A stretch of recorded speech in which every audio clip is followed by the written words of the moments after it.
માંડવી પાલિકા ગ્રાઉન્ડ ખાતે 157 વિધાનસભાની ભવ્ય ડે નાઇટ ક્રિકેટ ટુર્નામેન્ટની ફાઇનલ મેચ કુંવરજીભાઈ હળપતિ નેતૃત્વ અને વિકાસ પ્રેમી દ્રષ્ટિકોણ હેઠળ અધ્યક્ષતામાં યોજાઈ હતી. માંડવી વિધાનસભાનો ભવ્ય ડે નાઇટ ગ્રામ્ય ક્રિકેટ ટુર્નામેન્ટ સમગ્ર વિસ્તારમાં અત્યાર સુધી સૌથી વિશાળ અને ઐતિહાસિક આયોજન ધારાસભ્ય કુંવરજીભાઈ હળપતિ દ્વારા કરાયું હતું. આ ટુર્નામેન્ટ સતત 45 દિવસ સુધી ઉત્સાહ અને ઉમંગ સાથે યોજાઈ રહ્યો છે, જેમાં કુલ 210 ટીમોએ ભાગ લઈને ગ્રામ્ય યુવાનોની પ્રતિભાતા અને રમતગમતના પ્રત્યેનો જુસ્સો પ્રગટ કર્યો છે.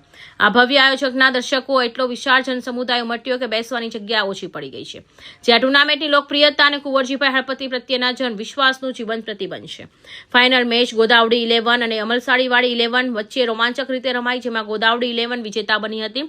અમલસાડી 11 રનર્સ અપ રહી હતી. વિજેતા ટીમ ગોદાવડી 11 1,11,111 રોકડ ઇનામ સાથે આકર્ષક ટ્રોફી અને રનર્સ અપ ટીમ અમલસાડી 11 ને 51,111 રોકડ ઇનામ સાથે ટ્રોફી અર્પણ કરવામાં આવી છે. જે યુવાનોને પ્રોત્સાહિત કરવાનો અનોખો પ્રયાસ છે. આ સમગ્ર આયોજન કુંવરજીભાઈ હળપતિના યુવાનો પ્રત્યેને લગાવ, રમતગમતને પ્રોત્સાહન આપવાની ભાવના અને વિકાસમુખી નેતૃત્વને પ્રતિબંધ કરે છે. આવા કાર્યક્રમો દ્વારા સમાજમાં એકતા, શિસ્ત અને પ્રગતિનો સંદેશ ફેલાય. આયોજક મંડળ તમામ ખેલાડીઓ અને સહયોગીને આર્થિક અભિનંદન પાઠ તથા વિજેતાને ટીમને ખૂબ શુભેચ્છા પાઠવવામાં આવી છે. અમીરસિંહ ચૌહાણ, માંડવી.